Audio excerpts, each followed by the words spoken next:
Welcome back. So, Mr. Lady, you were concluding your thoughts. Yes, I was talking about ascribing responsibilities. When you say, oh, we should stop blaming anybody, we should not blame the court. If the court has a fault, let us say it out so that we can begin to solve the problem. If the problem is from lawyers, for instance, what are the sanctions that follow from a lawyer abusing process? We know that, yes, politicians will go to a lawyer who is supposed to be a professional. And the professional is supposed to advise the client that we cannot do this according to the law. But no, the lawyer will then take the brief and go to a court that has no jurisdiction. What happens to that? Because the caliber of lawyers who do that, they should not do that. But the judge should also make it clear that he has no jurisdiction over the matter. Ordinarily, it is assumed that a court should know all the law. Yes. But indeed, a court does not know all the law. That's why we have the appellate system. You can go on, a court can make mistakes. So yes, it's garbage in, garbage out. Whatever you give the judge will pronounce upon it. But there are basic principles, basic precedents that any judge worth his onion should be able to say, oh, what you have brought before me, okay, I'm not going to make any order until the other side shows up. For instance, look at the Atiku case. Atiku, as soon as the matter was filed, they made an ex parte application to the Supreme Court. Okay, we want to do a forensic analysis of all the ballot papers. And the court refused. Because that kind of order should not be made ex parte. Now, the lawyer has made his own application. The court has made a pronouncement. But when police as an institution, when they fail us, let us talk about it. Let's tell them you messed up. He talked about there being a commissioner and everybody praised him at the main election. Then I said, why did they have to bring an AIG and DIG to come and supervise a supplementary election? What was the need? And then there was a problem. That means that institution failed us. Some people did not believe in the process, they did not follow the process, and we should call them out and blame them, and they should be properly sanctioned. But while we're looking at, you talked about the courts and the system. Kyle has talked about how you don't need to put too much weight on the courts. The courts are just there based on, they work based on what's given to them. But let's come back to the issue of the citizen here, Mrs. Benite. Is it that the citizens are not owning these systems enough to say enough is enough to the politicians? Because Mr. Ajulo said the politicians, again, look for the loopholes and they take advantage of them. Can't the citizens take their place and say enough is enough? Yes, I know one of the critical factors for nation building is having an educated electorate. It's a scientific fact that the more educated your electorate are. Pause. Educated, is it the same thing as going to school? When I say educated electorate, to the degree of not necessarily university education, let us not mix that up.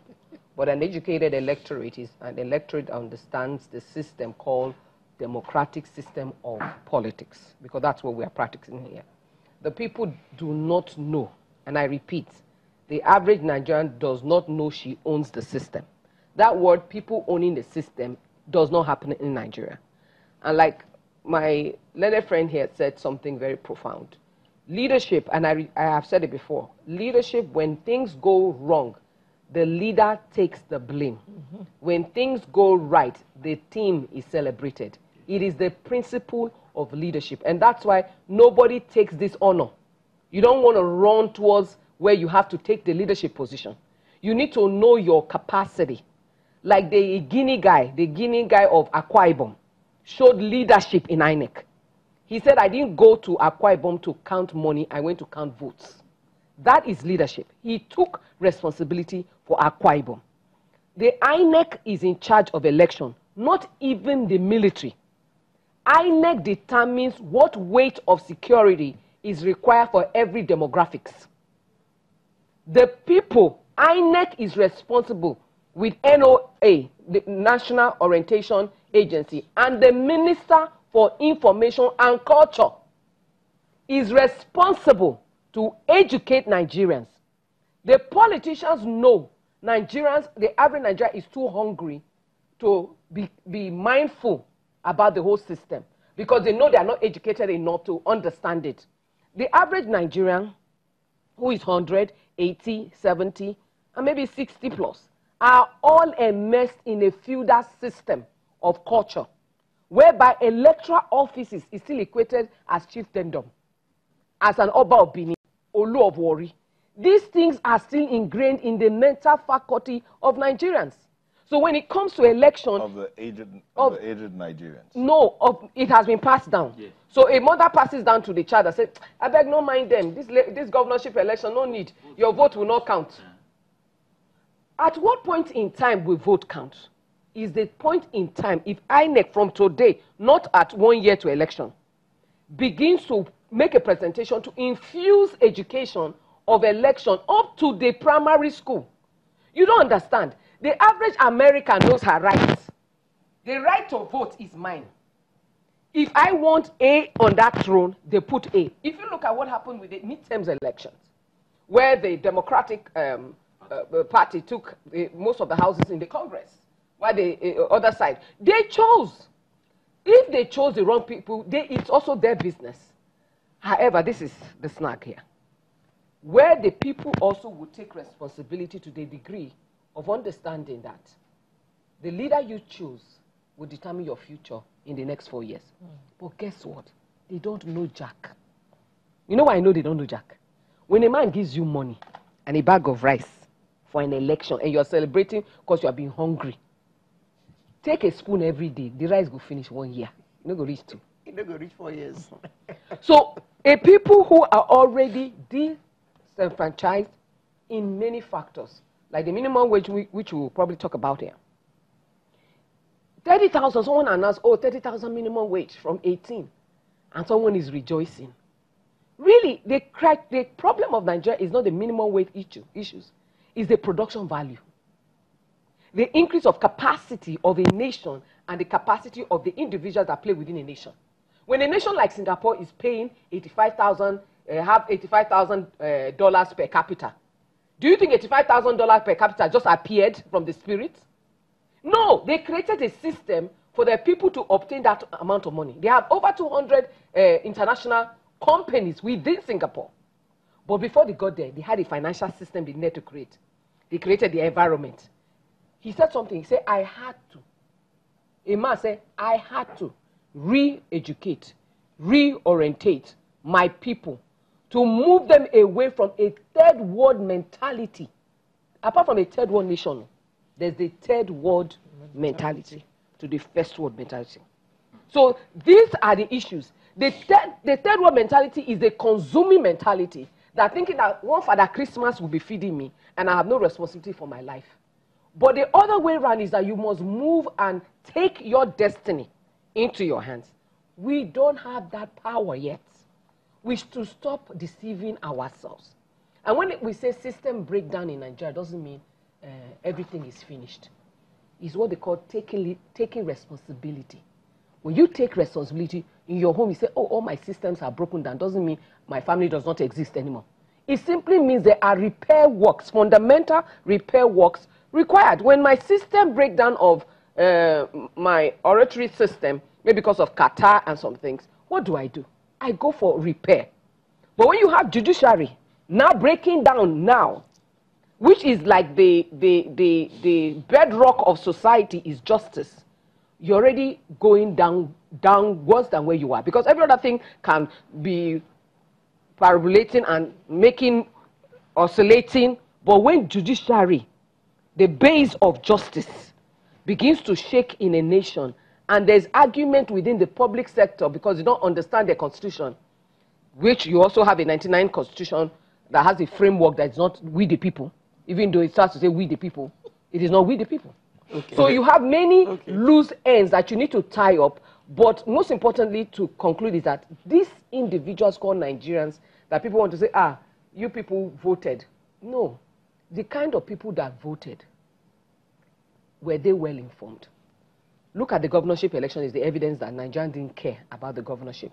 Many of us didn't know who was going to be the House of Representatives. We don't have an idea why. INEC, and I repeat, INEC chairman, forgive me, but the burden lies back on the INEC table to do this. Mr. Ajulo, let me read this tweet by Festus Akimboewa. He's an ardent fan. He says, our political class are not interested in government of the people, by the people, and for the people. They want to get power by all means. They practice soulless, oh, that's a new one. They practice soulless politics and not politics of big issues. Now, they practice soulless policies and not politics of big issues. Take that statement and weigh it against the newly signed minimum wage of 30,000 naira, that some argue that the purchasing power of that 30,000 naira is actually less than 15,000 naira. Yeah. How does that work out in rebuilding our system? Because right now it's about rebuilding the system.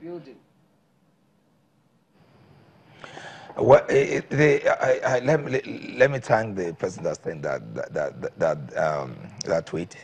It is what is agitating my mind as I sit here, particularly when you notice that those that govern us, we must be sincere.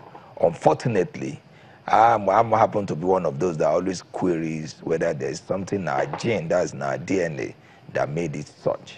Because I remembered in other climes, you need to see what they call governance. You need to see how people hold on to that virtue, hold on to all those principles that made things great. And I do ask myself some question. By the time you go check all the leaders of all the developed countries, some of them, majority of them, they don't even have any offspring. Some of them, they are childless, but you see how they are patriotically, passionately tried to do something and to make sure that their country is greater than how they met it. Now, but unfortunately, in our climb, I agree with that writer. Our leaders are soulless, very, very soulless. We have to be sincere. Because I noticed one thing, and I must quickly, let me use this opportunity to see what one of the things I noticed during this election. You find out that when election is at hand, instead for the leaders to educate the people like the woman with you just correctly mentioned, they won't do that, but they will deliberately ensure that they refuse to pay salary. They will deliberately ensure that their people are stifled, that at the end of it, they condition their minds and their body to the point that as little as 5,000 naira, they will grab it. It's only those who are hungry, only those who are hungry, they will not be able to argue. These are one of the things that really transpire in that election that nobody is talking about. To condition people to a point that even just a plate of rice, the people will jump into it. That one is soulless, not even more than that. And to the issue of minimum wage, you know, I'm really here to get myself how we arrive at that. If I have said it before, if we have our way, even the minimum wage, at least you start with nothing less than 100,000 naira. Because when we ask for 130,000 naira, how much is that converted to pounds or dollar? I don't think it is even far. I'm even afraid to convert it, because when you convert it, you may even have sleepless nights to think, how did you expect people to survive on this? And apart from minimum wage, what about the education? How many people have been educated to the point of even understanding what they call civic responsibility? Many Nigerians don't even know their right. Many of them don't even know their obligation. And those that are supposed to do this, including political party, unfortunately in Nigeria, the only function of political party is to win the election by all means, whereas that shouldn't be the case. The function of political party is well stated in the constitution, well stated in the electoral act, is well stated even in their parties, individual party constitution. One of which is primarily is to educate voters. How many political party has ever tried to even make a minimal education of their voters? The only thing is to see billboard showing somebody with fine face and saying vote for this, vote for that. But that is one of the, and apart from that, is even to make some life better. But unfortunately, they try to make it harder to the point of giving you 5 naira. 5 naira will look like 5 million naira. There are a lot of things, and I believe until we have a crop of Nigeria that will come all out to defend this cause, we'll be having issues. Okay, as we begin to wind down, Mr. Lady, Ekwalo Chinedu says, INEC is responsible for conducting elections in Nigeria, not the army or the police. INEC may need NOA more than any other agency for a credible election in our land. Nigerian electorates still live in the 12th century because of a weak NOA. But we all see, even though there are multiple editions of the Constitution in different stores, sometimes you pick up, you wonder, you carry 2 copies of the Constitution, you're wondering, are they saying the same thing? Is it as amended? And you find out that what's in there was amended, like the 4th Amendment is what you find in there. So at the end of the day, confusion here and there. So is it that the drafters of the Constitution made the writings too cumbersome in circles so that it's not easy for the Nigerian to pick it up and read and understand, this is my right, this is my obligation to the nation, this is the nation's obligation to me?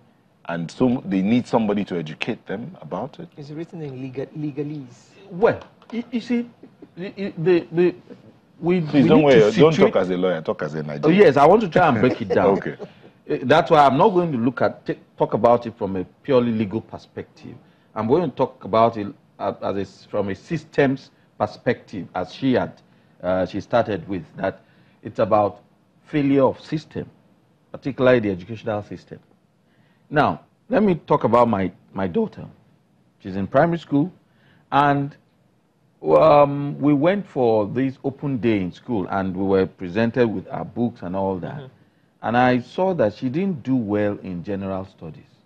And I said, well, how come you didn't do well? See, you are getting 10/20.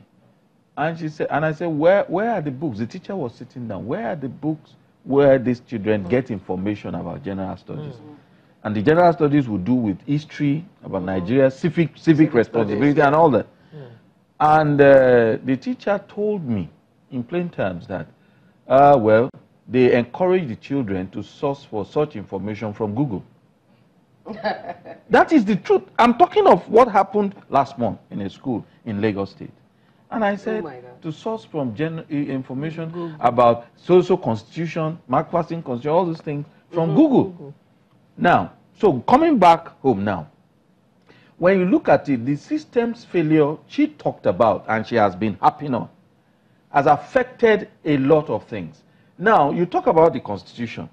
Britain has an unwritten constitution. It means it's not in the form of a book. But yet they know their laws. It's in their breasts. And they know their rights. They know their rights. And the American Constitution is like a small pamphlet. The number of provisions there, the sections there, are nowhere near what we have in our own Constitution. But yet, they know their Constitution and they know their rights. So what is happening? The problem here has nothing to do with how huge or how much codification we have in terms of our laws. That is not the problem. The problem is that from beginning, I mean, you have to look at this problem from the lowest level, which is from the school system. Nigerians are not being properly educated about their laws, about their rights. So we grow up bereft of understanding. We grow up believing that, oh yes, the man that has been fortunate enough, that has been fortunate enough to get to the forefront is my leader. And it's better. And my leader can do no wrong. And my leader is the law. He is the Constitution. So he comes back to me to tell me, look, this is how you vote. Like they say, this past election, you hear some people, they just tell them, put it there. There is no need for you to understand why you have to do you get my point? So the leader tells you what to do. It doesn't matter whether he's not educated. It doesn't matter whether he was a killer before he became. It doesn't matter whether he didn't have any formal education, whether he committed some crime. All that matters is what the leader says is law. If the leader says I should kill, I kill. Okay, Mr. Mzee, in 10 seconds. 10 seconds. Well, you know, public trust, like I said, in Nigeria is at 130 based on the Global Competitive Index, while Singapore is at 1. Public trust in politicians. We're talking about the minimum wage. What is a system to develop minimum wage? Singaporeans benchmarked by working with labor, by working with the production value of the country, and working within the politicians to decide these things. Until we build systems, we're not ready. We've run completely out of time, and all I have to do now is thank you all for coming to share your insights with us this morning. Mrs. Juliet Benitier, Member, Institute of National Transformation, Mr. Institute for National Transformation, John Oloyede, Legal Practitioner, and Kayode Ajulo, also a legal practitioner who joined us from our studio in Abuja. Thank you all for coming, and Sunrise will be right back after this short break. Stay with us.